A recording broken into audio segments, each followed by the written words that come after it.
Big Brother, mainstream media, government cover-ups. You want answers? Well, so does he. He's Alex Jones on the GCN Radio Network. And now, live from Austin, Texas, Alex Jones. We have initiated simulcasting the radio show at prisonplanet.tv. Joining us from the Bilderberg Group meeting 2009 is American Free Press writer Jim Tucker, author of the Bilderberg Group Diary. Available at Infowars.com, I would add. Jim, with breaking news on the arrest of a bunch of reporters, the police state, and most importantly, every year, you hear it here first, inside knowledge from Bilderberg Group contacts of what's happening. We're now into the first full day of the conference. It's now 8 o'clock there in Greece. Jim Tucker, tell us what's happening.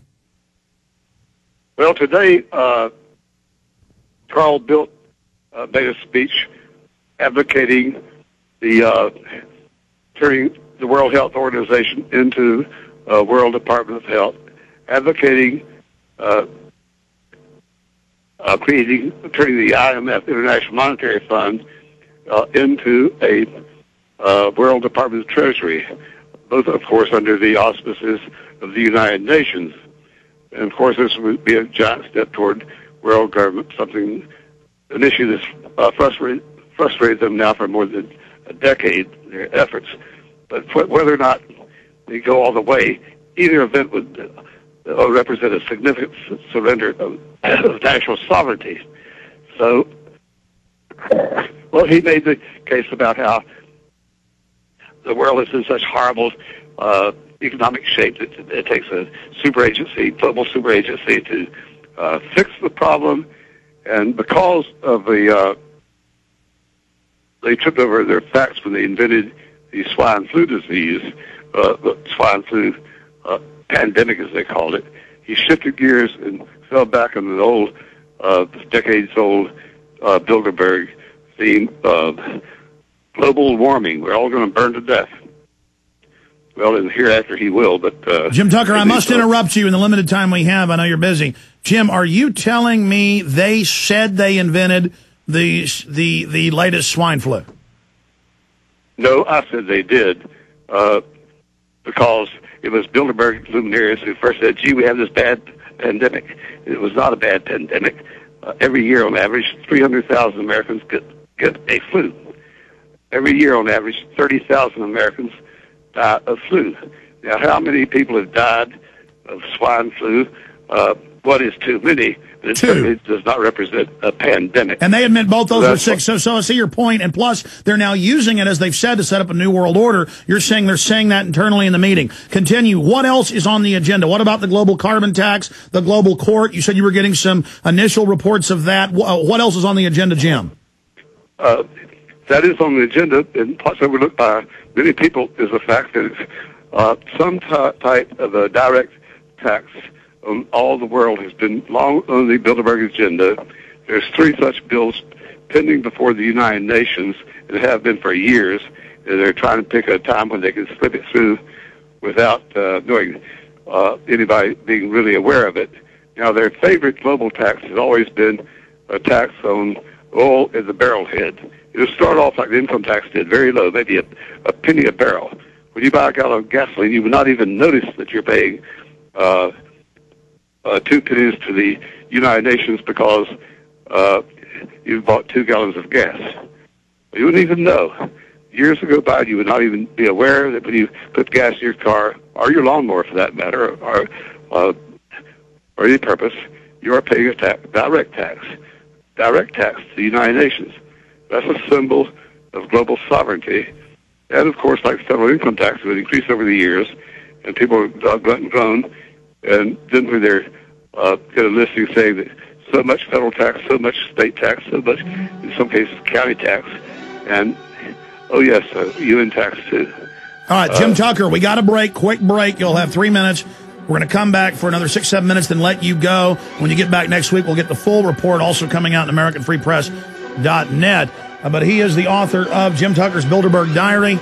Absolutely essential. You can get it at Infowars.com. Jim Tucker, a living legend, a true reporter, straw hat and all, when we get back. He's the T-Rex of political talk. Alex Jones on the GCN Radio Network. We are back live. It's Bilderberg 2009 Frontline exclusives from the Kingpin Bilderberg Hunter. 34 years hunting these guys. He's the reason you're seeing in the mainstream media today, and the reason we have governments going after him. Jim, one comment for you. It's up on prisonplanet.com today.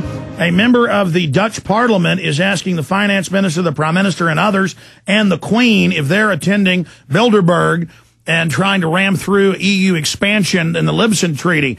Were you aware of this breaking development? Not about the Queen and whoever, but I know that was on the agenda today, and there is much discussion about getting the Irish to sign on to the Lisbon Treaty, because if all EU countries have to endorse, or it could not happen. And the Irish voted down before. They're going to try to make them vote again and torture them and pressure them into voting, reversing themselves. And the Irish did not want to surrender that much sovereignty. Of course, all those countries have surrendered significant sovereignty. I mean, the European Parliament can make laws and impose them on member states. The European Court can make rulings and overturn laws of member states they have. Yet they want to make it stronger, and the Irish said no in the first referendum. In fact, polls in Germany and France showed that the people strongly opposed the Lisbon Treaty, but in Germany and France, the head of state can sign off on it whether they like it or not. Ireland requires a referendum. The first time it failed.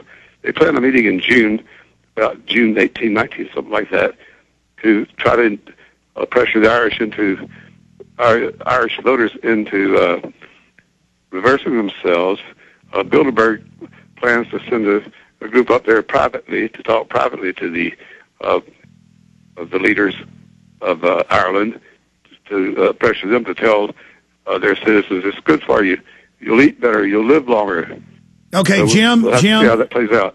Jim, in the limited time, as I have quite a few other questions, just in the short notes, what else is on their agenda from your sources inside Bilderberg? Well, I think they had mentioned this yesterday, but President Obama is being pressured. Well, he's willingly accepted the job of trying to slip through ratification of the International Criminal Court treaty. Now, when Bilderberg Clinton first signed off on it, a test vote in Congress showed that more than 90 senators voting against it, so he did not submit it for ratification. When Little Bush was elected, he withdrew the signature. When Obama was elected, he put the signature back on so it could go before the Senate any time. But their tactics are this.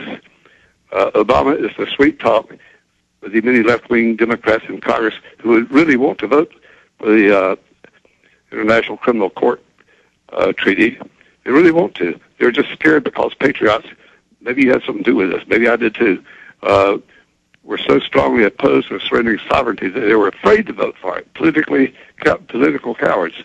So Obama's going to sweet talk it and say, don't worry, we'll have more left-wing Congress, or he'll probably say more liberal Senate after the 2010 election. So in January of 2011, when the new Senate is seated, you can ratify it late on a Saturday night. It's too late for Sunday morning papers, too late to replan the Sunday talk shows, and won't even make the Monday papers. It'll happen. Nobody will know. You'll suffer no political reprisals, and we can be a member of the International Criminal Court. And for those that don't know, Jim, I mean, for those that don't know, this will put Americans under the jurisdiction of foreign hate speech laws, being arrested for criticizing open borders. You know, Michael Savage can't come to Europe, banning internet freedom, all of that. Now, what about Daniel Estelin, who's proven to be very accurate with his sources? He says he has 2 Bilderberg Group members, the sources, and their aides. He has been reporting that from his sources that on their agenda is, do they want to plunge the economy quickly to get people to accept the New World Order now and, quote, a loss of sovereignty, and they call a loss of standard of living, a streamlining of the economy, or Do they want to have a long, drawn-out depression? Is that being discussed? I mean, like you said last year? Yes, it is. And the mood seems to be, according to our Treasury Secretary Gessner and Bilt, toward a shorter recession, not a 10-year recession. Now, Dan and I have collaborated for many years. He's not here this year for the third straight year. I don't know why. Couldn't communicate with him, but he's always been reliable, and we've collaborated over the years. But the tilt is toward a shorter recession, partly because a 10-year recession would damage